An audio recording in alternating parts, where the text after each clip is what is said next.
자, 오랜만에 완전체가 되었습니다. 예, 두 분 다 번갈아서 휴가를 가시고 막 출장을 가시고 해가지고 한동안 제대로 안 돌아가다 두 분 다 나오셨습니다. 더불어민주당의 안민석 의원 나오셨습니다. 네, 수도권 내리사선 안민석 의원입니다. 오랜만입니다. 수도권 내리사선 코멘트는 자유한국당의 김성태 의원님 나오셨습니다. 예, 김성태입니다. 예, 반갑습니다. 자, 오랜만에 두 분이 나오셨는데 각자 나오시니까 재미가 없더라고요. 그래서. 그러니까 뭐 지금 당연히 그런 자기 고백을 교통방송은 좀 해야 돼요. 특히 김어준 공장장. 어떤 고백을 해야 됩니까? 지난주 방송은 분명히 우리 두 사람이 안 하기로 하지 않았습니까? 그래요. 안 의원님하고 저하고 이렇게 제작진이 같이 상의해서 결정한 건데 나 없는 사이에 또 무슨 작당하려고 그렇게 그냥 나만 빼놓고 방송. 그거 안 맞는 거예요. 공영방송이 이렇게 뭐 야당 패싱하고 탄압으로 이렇게 일관한다면은 앞으로 아마 청취자들 다 놓치게 될 거예요. 또 지난주에 이제 다소의 오해는 있었던 것 같은데요. 뭐 그래도 이 아침에 뭐 작당 탄압 그런 품격 없는 표현을 하시는 것은 좀 듣기에 좀 거스르고요. 뭐 제가 이제 여당이 되었으니까 야당의 터무니없는 공격을 감수할 그런 이제 방패 역할을 할 각오는 돼 있지만은 그래도 품격을 잃지 않는 그런 야당의 공격 기대를 하고 특히 김성태 의원님 지난주에 말씀하세요.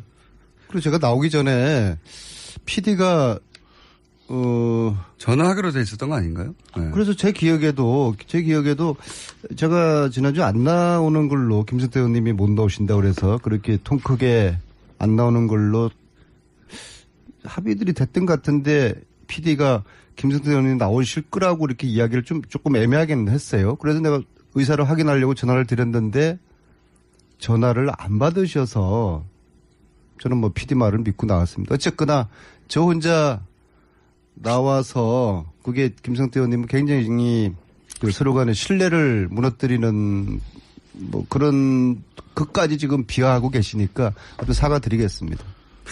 뭐 무슨 말인지 잘 모르겠습니다. 사실은 한참 들었는데. 정치판에서도 그래도 김성태 의원하고 정치하면은 신뢰 하나는 서로 보장되고 오래 가져간다는 건데. 그게 이제 자유한국당 복당으로 무너지지 않았나요? 뭐 상당히 편향적이어서 이 방송이 이렇게 흘러가는 거예요. 나는 안민석 의원이 원래 그런 분은 아니에요. 제가 복당한 건 아니죠. 의원님이 복당하셨는데. 그러니까 요새 안보 관련해서 코리아 패싱이란 말도 많이 나오지만은 이 방송에서 야당 패싱하는 경우는 또 처음 보는 것 같아요. 그래서 제가 뭐 어쨌거나 이 월요일 아침에 약속은 지켜야 되겠다, 출연해야 되겠다 이렇게 생각하고 이번 주말에 그 미국 LA하고 버클리대에서 이제 초청을 해서 강연을 가는데요. 다음 주 목요일날 새벽 5시. LA대도 있습니까? LA대? LA는 교포들이고 버클리대는 그 대학에서 초청을 한 건데요. 목요일날 새벽 5시에 제가 도착을 하도록 비행기표를 맞췄습니다. 왜냐하면 이 방송을 출연하기 위해서. 네. 아무튼 앞으로 빠지지 않겠습니다. 초청을 받으신 건 맞습니까? 버클리대라고는 아시죠? 네. 아주 그 미국의 좋은 대학인데 그 대학에서 초청을 받았어요. 샌프란시스코에 있는. 예. 그러니까 그렇죠. 어제 지난주에 제가 없으니까 방송 중에서도 제가 뭐 국정원 뭐 이렇게 TF 위원으로 참여했다고 그러는데 그게 다 차고잖아요. 내가 그런 회의에 참석한 거 봤습니까? 못 봤죠? 그게 이름이 나와 계시던데. 그게 이름이 국회의원 김성태가 한 명입니까? 예? 아, 다른 김성태요. 아니, 그러니까 그분도 아니고 이게 역시 착오로 이렇게 들어가 있는 걸. 아, 그러셨군요. 네. 그러니까 역시 김성태 의원님은 저희들을 실망시키지 않았습니다. 이 정도로 올라가고. 빨리 김우중 국정원 진행하십시오. 반개혁 위원회 거기는 그 김성태 의원은 다른 분이죠. 그러니까 아예 김성태가 다른 분이 또 계셔요. 김성태는 아예 다 포함 안 되고 있습니다. 네. 잘못 알려진 오보군요. 예. 큰 오해가 풀렸습니다. 자, 그러면 뒤늦은 100일 평가 잠깐 해보죠. 왜냐하면 지난주에 저희가 방송이 없었기 때문에 짧게 근데 다들 뭐 여기저기서 100일 평가 나왔는데 예. 문재인 정부 100일 평가 짧게 김성태 의원 해보시면요. 저는 참 권력이라는 것은 이 무한하고 특히 저항적 대통령제하에서는 정말 많은 권력을 휘둘릴 수 있는데 이 권력이라는 것은 잘못 쓰여지면 바로 독으로 돌아옵니다. 특히 대한민국 같이 이런 분단된 체제 하에 또 많은 산업화 민주화를 이렇게 거치면서 사회적 갈등이 늘 소재하고 있는 이런 국가에서 이 저항적 대통령의 지위는 상당히 중요한 것이죠. 뭐 그런 측면에서 국민들을 시원하게 해준 그런 대통령의 정치적 판단이 뭐 좋은 이렇게 정책으로 이어지는 경우도 있지만은 너무 섣부르고 너무 인기 영합적인 그런 지금 체제로 흘러가는 것은 이거는 심각한 문제다. 대통령의 말 한마디는 주워 담을 수도 없습니다. 장관이 뭐 어떤 약속을 하고 선심성 정책을 베풀어서 후에 재정적 설계를 하고 예산 문제를 챙겨보면 그게 아니다 그러면 주워 담을 수가 있지만은 대통령이 한마디 하면 주워 담지도 못해요. 그러니까 지난 100일 동안 대통령께서는 너무나 많은 선심 정책 펼친 것이고 두 번째는 사회적 갈등을 이제 이걸 치유하고 덮는 그런 역할을 대통령이 해야 되는데 어떻게 보면은 사회적 갈등이 양산되어지고 또 그로 인해서 사회가 분열 갈등 대립으로 이어질 수 있는 그런 국정 통치 운영 형태는 이거는 상당히 심각한 거죠. 특히 인사 문제에 있어서도 좀 국가를 안정적으로 운영할 수 있는 그런 중립적인 인사가 이 국민들이나 국가를 이렇게 안정스럽게 우리가 판단하고 생업에 종사할 수 있는 그런 국정이 있는데 요 근래 한 뭐 대법관 임명이라든지 여러 가지 경우만 보더라도 너무 정치 편향적으로 흘러가고 있지 않습니까? 네, 이런 말씀, 일들이 우려입니다. 네, 말씀 잘 들었는데요. 근데 한 가지 중요한 사실 관가하고 계신 게요. 이 정부는 인수위원회 없이 출범을 했거든요. 그러니까 지난 100일은 실질적으로 앞으로 5년에 대한 인수위원회 준비 역할과 동시에 이제 집행이 된 이제 그러한 특성을 가지고 있습니다. 그런 거를 감안하면은 100일에 이제 큰 대가 없이 준비하는 그런 상황이었다고 말씀드리고요. 선심 정책은 건보 보장성 강화 이런 거 말씀하시는 거죠? 네. 뭐 그런 것뿐만 아니죠. 뭐 기초연금 뭐 이런 30만 원 인상 같은 경우도 제가 지금 이야기하고 있습니다. 아니 말씀하신 거 먼저 정리하자면 선심 정책 사회적 갈등 양상은 뭔가요? 5.18 재조사 뭐 이런 건가요? 그런 것도 5.18 조사 같은 경우도 4번이나 했습니다. 네, 또 역대 DJ 정권, 노무현 정권 거치면서 다 했어요. 그러니까 그런 부분도 이렇게 물론 5.18은 뭐 언제든지 우리가 진실을 밝혀내기 위해서는 여러 가지 수단과 또 어느 정권에서도 다 행할 수 있는 문제지만은 이걸 대통령께서 직접 나서 가지고 이 침 100일 만에 뭐 너무나 많은 일을 지금 하고 계시니까 국민들이 감당해내겠습니까? 건보 보장성 강화, 5.18 재수사 지시 그리고 뭐 인사문 예를 들면 신혁찬 처장 이런 인사 문제를 말씀하시는 것 같아요. 이제 답변해 주십시오.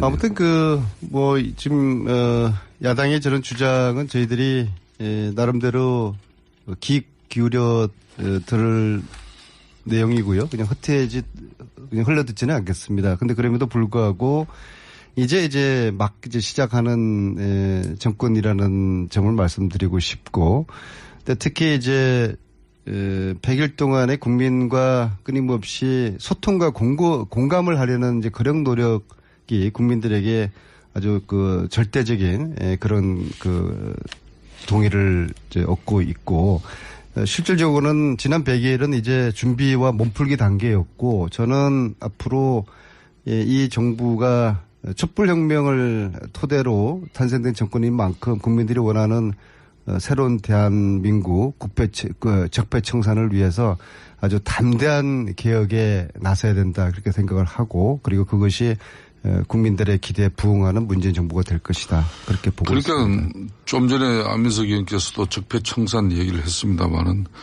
뭐 이 촛불에서 비롯된 그런 최순실 국정농단에서 비롯된 이런 뭐 여러 가지 국가 운영이 잘못되고 바로 잡아야 될 거 이거 반드시 바로 잡아야 되죠. 그렇지만은 이 적폐청산이라는 미명하에 과거 정부 과거 캐기에 몰두하고 또 자기들의 또 이념이 다른 모든 세력을 적폐로 규정해서 이걸 정치 보복하려는 그런 행태로 보이는 것은 이거는 국민 대통합, 사회통합을 위해서로도 저는 맞지 않는 거죠. 이 방송 문제 지금 방송을 하고 있으니까 이 공영 방송 문제도 마찬가지예요.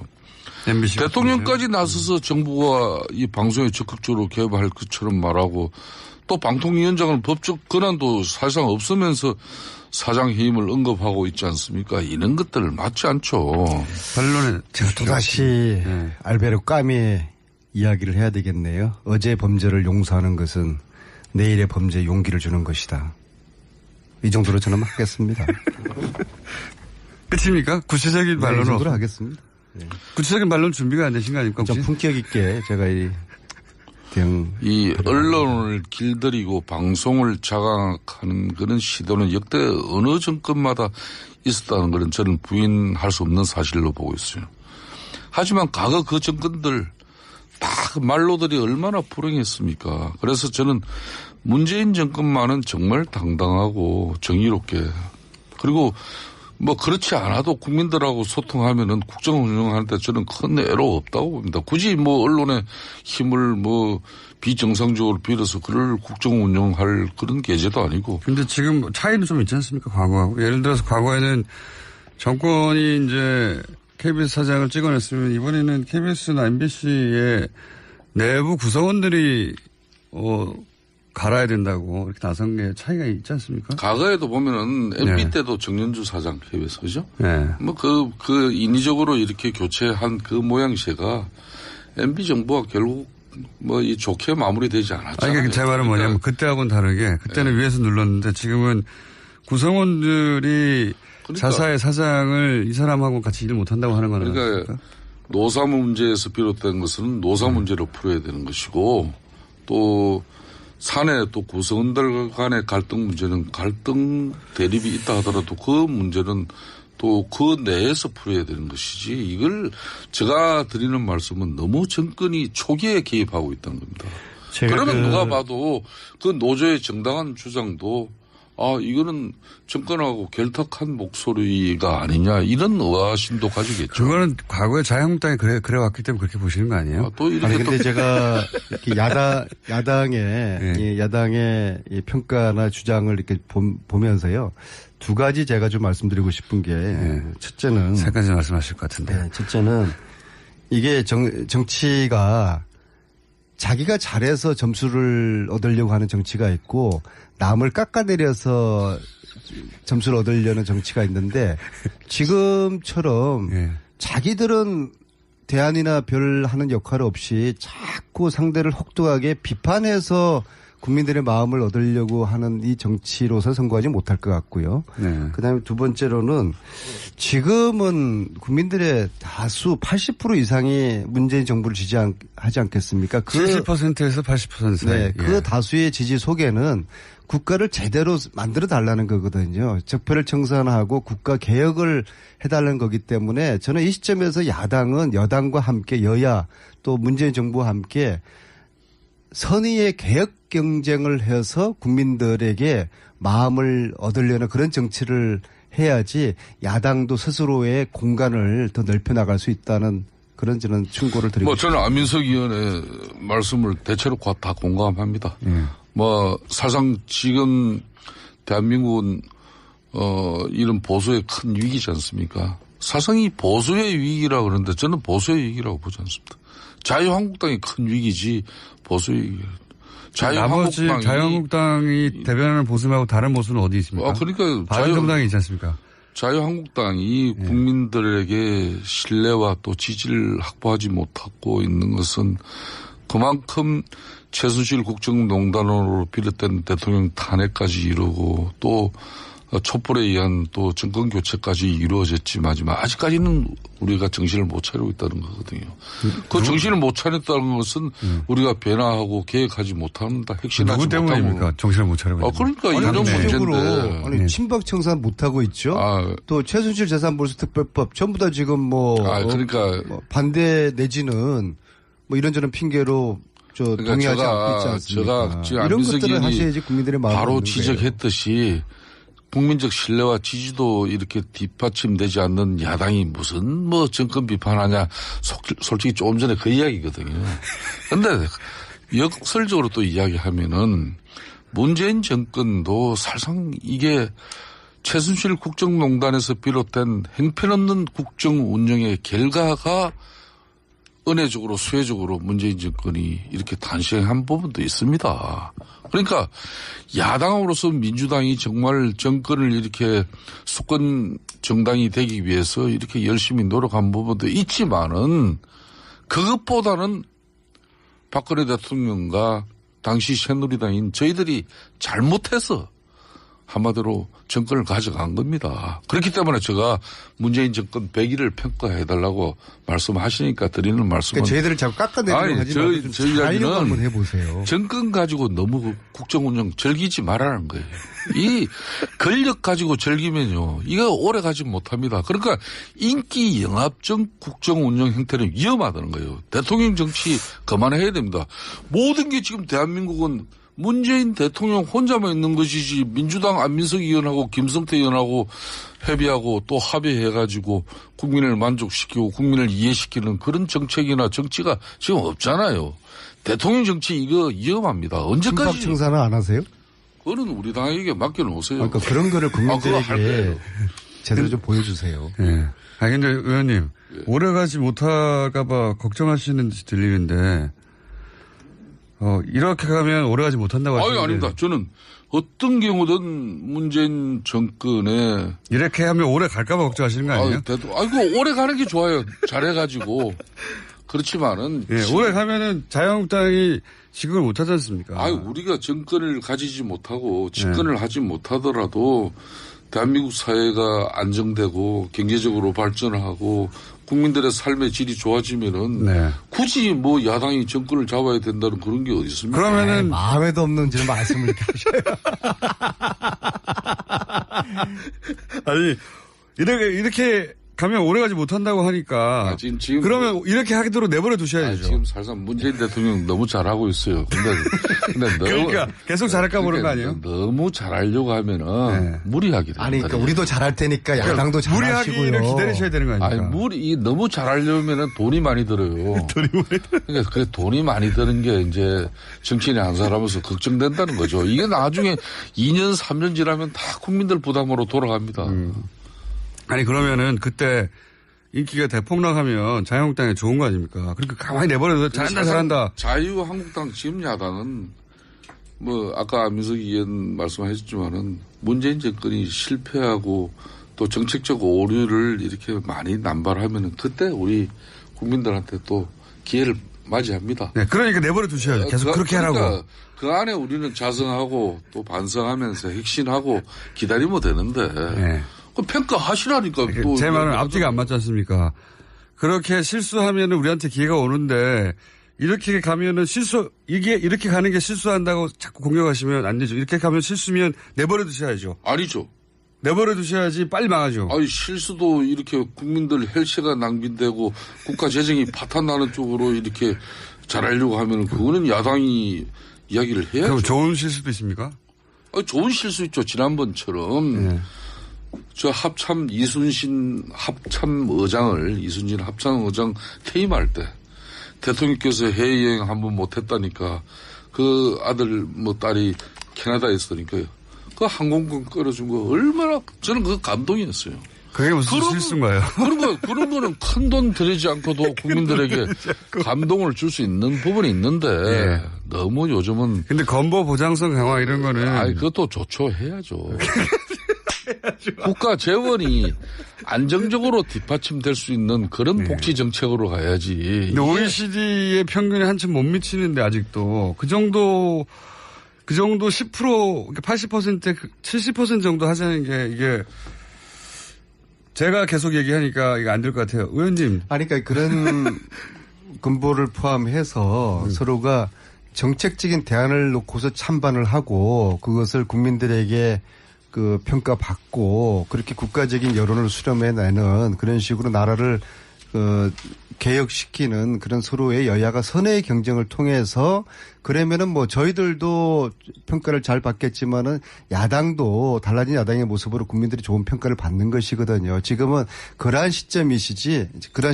물론 야당은 정부 정책을 또 비판을 하는 그런 고유의 본연의 역할을 해야 되겠지만은 그와 동시에 야당이 가지고 있는 정책 대안이라든지 자신들의 비전을 국민들에게 보여줌으로써 포인트를 얻어야 되는 거거든요. 근데 지금은 자신들의 비전이나 정책 이건 지금 너무 지금 소홀히 돼 있고 오로지 저희들을 문재인 정부를 깎아내리는 거에만 집중돼 있으니까 이것이 참으로 저는 좀 답답해요. 그래서 일정 부분 수용합니다. 네. 그러니까 저도 지금 하신 말씀을 좀 기교로 들을 테니까는요. 김성태 의원님이나 야당 측에서도 너무나 이 문재인 정부에 대한 그 깎아내리기식의 그런 입장 가지고만은 이게 국민들에게 야당이 지지를 얻기 어려울 거예요. 그리고 야당이 지금도 자유한국당이 107석을 가지고 있지만은 지지도가 15%에 머물러 있지 않습니까? 이것이 과거 저희들 야당일 때 15% 정도까지 내려간 적이 단 한 번도 없어요.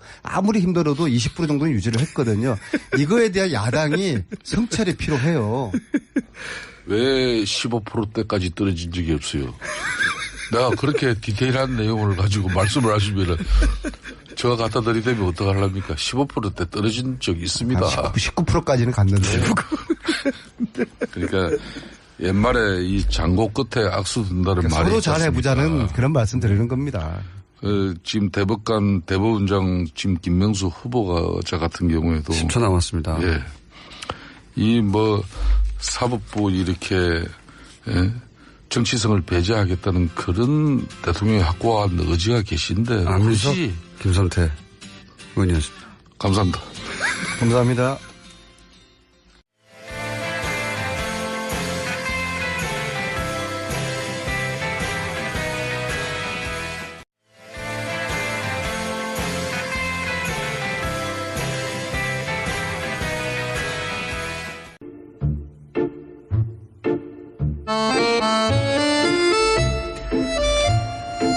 자, 오랜만에 완전체가 되었습니다. 예, 두 분 다 번갈아서 휴가를 가시고 막 출장을 가시고 해가지고 한동안 제대로 안 돌아가다 두 분 다 나오셨습니다. 더불어민주당의 안민석 의원 나오셨습니다. 네, 수도권 내리사선 안민석 의원입니다.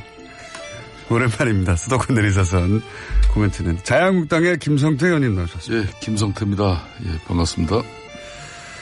자, 오랜만에 두 분이 나오셨는데 각자 나오시니까 재미가 없더라고요. 그래서. 그러니까 지금 당연히 그런 자기 고백을 교통방송은 좀 해야 돼요. 특히 김어준 공장장. 어떤 고백을 해야 됩니까? 지난주 방송은 분명히 우리 두 사람이 안 하기로 하지 않았습니까? 그래요. 안 의원님하고 저하고 이렇게 제작진이 같이 상의해서 결정한 건데 나 없는 사이에 또 무슨 작당하려고 그렇게 그냥 나만 빼놓고 방송. 그거 안 맞는 거예요. 공영방송이 이렇게 야당 패싱하고 탄압으로 이렇게 일관한다면은 앞으로 아마 청취자들 다 놓치게 될 거예요. 또 지난주에 이제 다소의 오해는 있었던 것 같은데요. 그래도 이 아침에 작당 탄압 그런 품격 없는 표현을 하시는 것은 좀 듣기에 좀 거스르고요. 제가 이제 여당이 되었으니까 야당의 터무니없는 공격을 감수할 그런 이제 방패 역할을 할 각오는 돼 있지만은 그래도 품격을 잃지 않는 그런 야당의 공격 기대를 하고 특히 김성태 의원님 지난주에 말씀하세요. 그리고 제가 나오기 전에 PD가 전화하기로 돼 있었던 거 아닌가요? 네. 그래서 제 기억에도 제가 지난주 안 나오는 걸로 김성태 의원님이 못 나오신다고 그래서 그렇게 통 크게 안 나오는 걸로 합의들이 됐던 것 같은데 PD가 김성태 의원님 나오실 거라고 이렇게 이야기를 조금 애매하게는 했어요. 그래서 내가 의사를 확인하려고 전화를 드렸는데 전화를 안 받으셔서 저는 뭐 PD 말을 믿고 나왔습니다. 어쨌거나 저 혼자 나와서 그게 김성태 의원님은 굉장히 그 서로 간의 신뢰를 무너뜨리는 뭐 그런 것까지 지금 비하하고 계시니까 아주 사과드리겠습니다.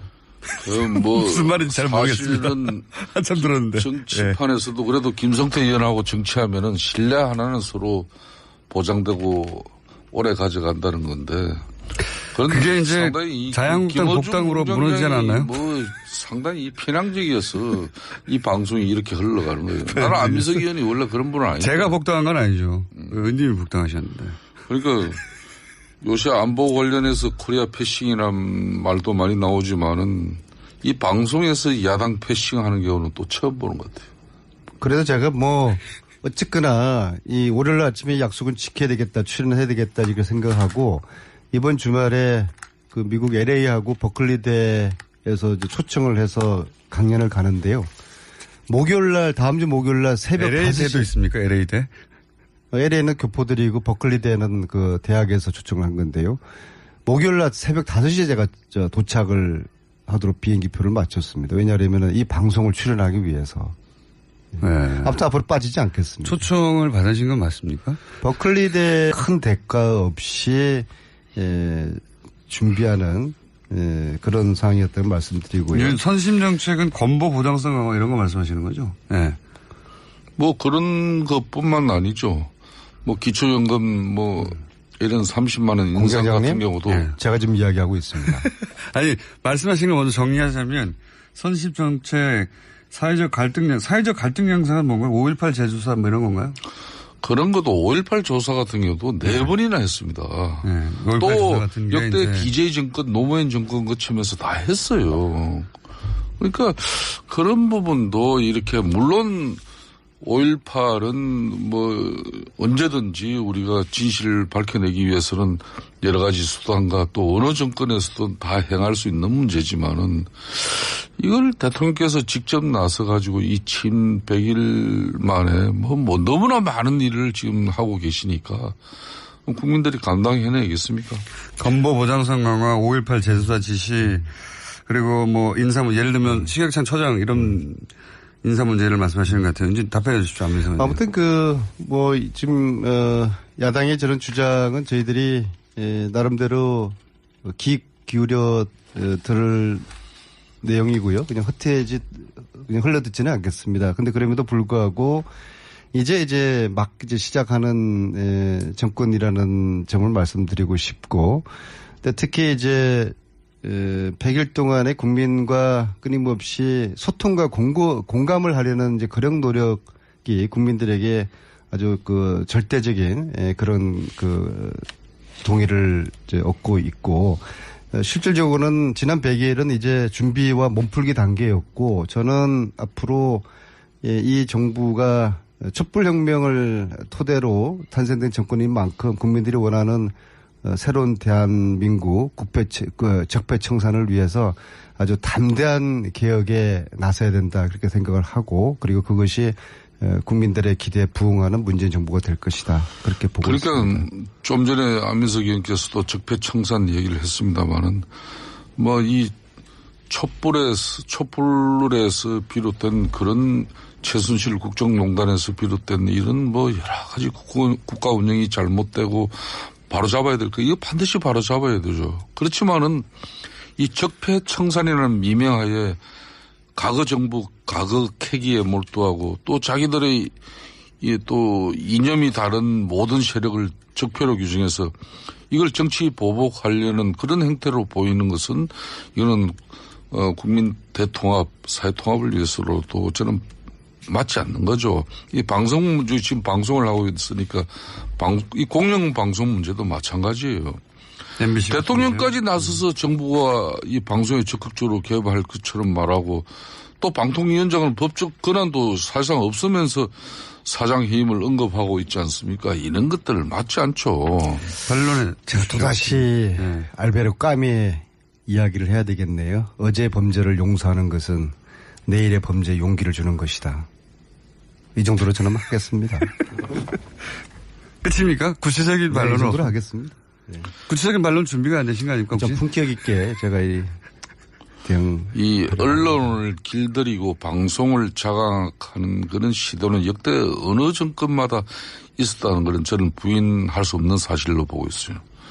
하지만 과거 그 정권들 다 그 말로들이 얼마나 불행했습니까? 그래서 저는 문재인 정권만은 정말 당당하고 정의롭게 그리고 뭐 그렇지 않아도 국민들하고 소통하면은 국정 운영하는데 저는 큰 애로 없다고 봅니다. 굳이 뭐 언론의 힘을 뭐 비정상적으로 빌어서 그를 국정 운영할 그런 계제도 아니고. 근데 지금 차이는 좀 있지 않습니까? 과거하고. 예를 들어서 과거에는 정권이 이제 KBS 사장을 찍어냈으면 이번에는 KBS나 MBC의 내부 구성원들이 갈아야 된다고 이렇게 나선 게 차이가 있지 않습니까? 과거에도 보면은 MB 네. 때도 정년주 사장 KBS 그죠? 네. 뭐 그 인위적으로 이렇게 교체한 그 모양새가 MB 정부가 결국 뭐 이 좋게 마무리되지 않았잖아요. 그러니까 제 말은 뭐냐면 그때하고는 다르게 그때는 위에서 눌렀는데 지금은 구성원들이 자사의 사장을 이 사람하고 같이 일을 못한다고 하는 거는 그러니까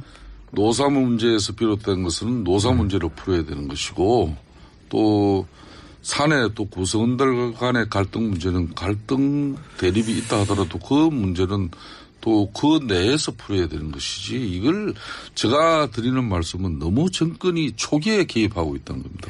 그러면 누가 봐도 그 노조의 정당한 주장도 이거는 정권하고 결탁한 목소리가 아니냐 이런 의아심도 가지겠죠. 그거는 과거에 자유한국당이 그래 왔기 때문에 그렇게 보시는 거 아니에요? 또 이렇게 아니 근데 제가 이렇게 야당의 이 평가나 주장을 이렇게 보면서요.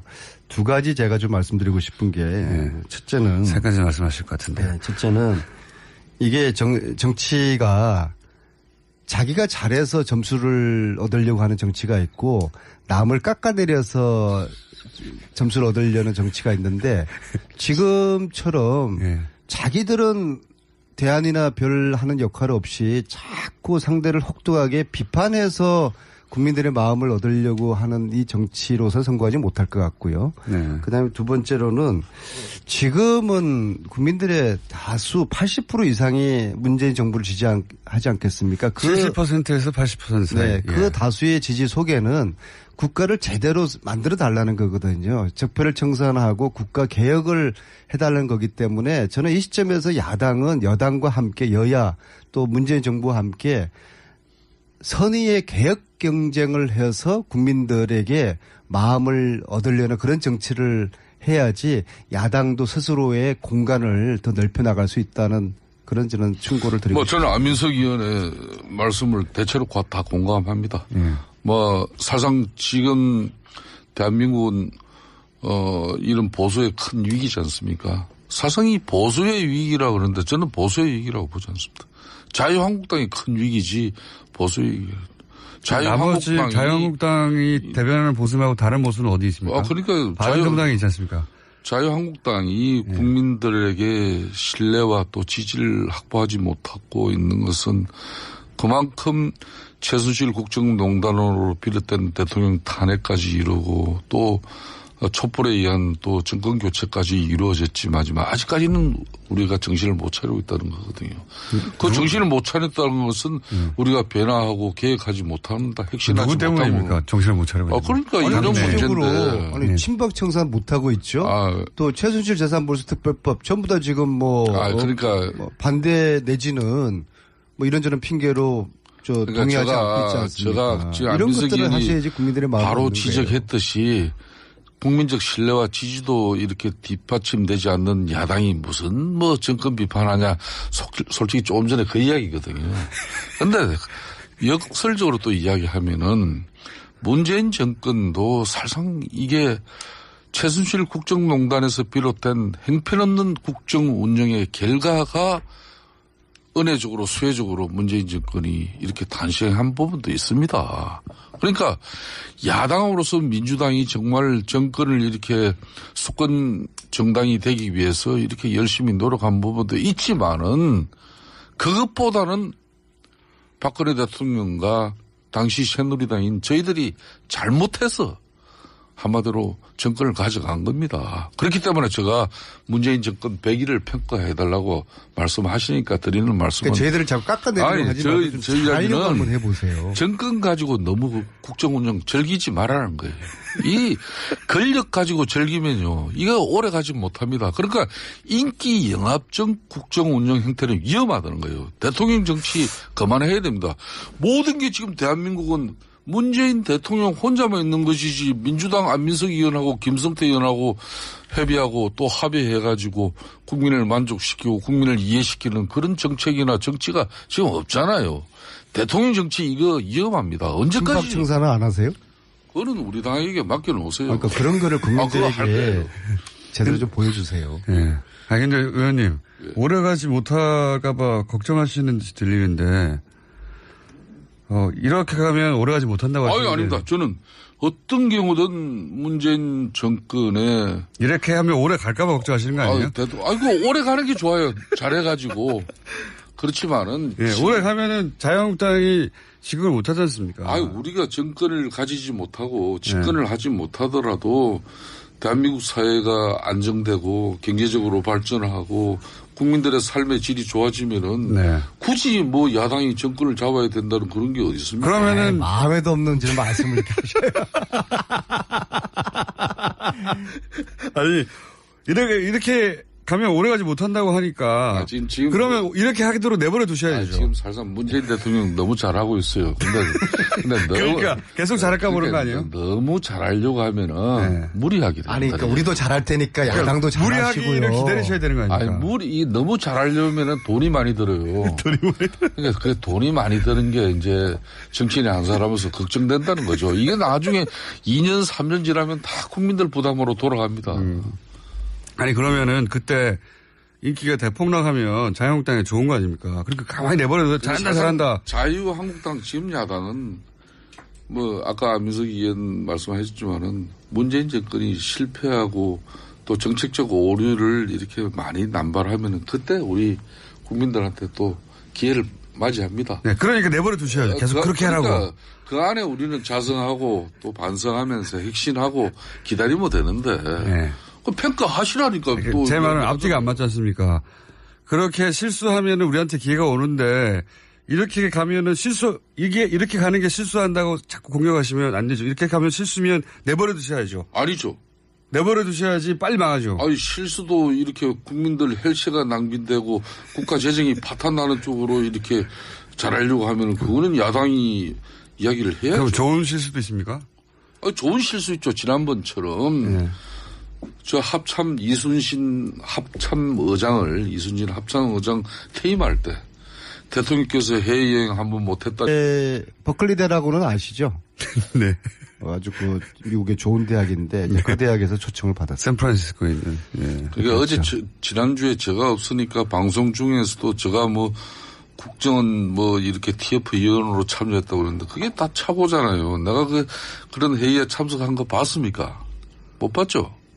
그게 이름이 나와 계시던데. 그게 이름이 국회의원 김성태가 한 명입니까? 네? 다른 김성태요. 아니, 그러니까 그분도 아니고 이게 역시 착오로 이렇게 들어가 있는 걸. 그러셨군요. 네. 역시 김성태 의원님은 저희들을 실망시키지 않았습니다. 이 정도로 올라가고. 빨리 김우중 국정원 진행하십시오. 반개혁 위원회 거기는 그 김성태 의원은 다른 분이죠. 그러니까 아예 김성태가 다른 분이 또 계셔요. 김성태는 아예 다 포함 안 되고 있습니다. 네. 잘못 알려진 오보군요. 예. 큰 오해가 풀렸습니다. 자, 그러면 뒤늦은 100일 평가 잠깐 해보죠. 왜냐하면 지난주에 저희가 방송이 없었기 때문에 짧게 근데 다들 여기저기서 100일 평가 나왔는데 문재인 정부 100일 평가 짧게 김성태 의원 해보시면요. 저는 참 권력이라는 것은 이 무한하고 특히 저항적 대통령제하에서는 정말 많은 권력을 휘둘릴 수 있는데 이 권력이라는 것은 잘못 쓰여지면 바로 독으로 돌아옵니다. 특히 대한민국 같이 이런 분단된 체제 하에 또 많은 산업화 민주화를 이렇게 거치면서 사회적 갈등이 늘 소재하고 있는 이런 국가에서 이 지향적 대통령의 지위는 상당히 중요한 것이죠. 뭐 그런 측면에서 국민들을 시원하게 해준 그런 대통령의 정치적 판단이 뭐 좋은 이렇게 정책으로 이어지는 경우도 있지만은 너무 섣부르고 너무 인기 영합적인 그런 지금 체제로 흘러가는 것은 이거는 심각한 문제다. 대통령의 말 한마디는 주워 담을 수도 없습니다. 장관이 뭐 어떤 약속을 하고 선심성 정책을 베풀어서 후에 재정적 설계를 하고 예산 문제를 챙겨보면 그게 아니다 그러면 주워 담을 수가 있지만은 대통령이 한마디 하면 주워 담지도 못해요. 그러니까 지난 100일 동안 대통령께서는 너무나 많은 선심 정책 펼친 것이고 두 번째는 사회적 갈등을 이제 이걸 치유하고 덮는 그런 역할을 대통령이 해야 되는데 어떻게 보면은 사회적 갈등이 양산되어지고 또 그로 인해서 사회가 분열 갈등 대립으로 이어질 수 있는 그런 국정 통치 운영 행태는 이거는 상당히 심각한 거죠.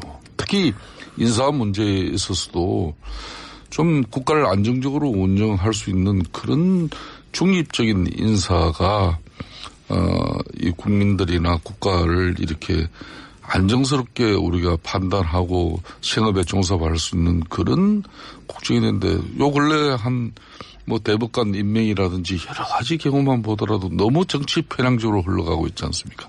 네, 이런 맞습니다. 일들이 우려입니다. 네, 말씀 잘 들었는데요. 근데 한 가지 중요한 사실을 관가하고 계신 게요.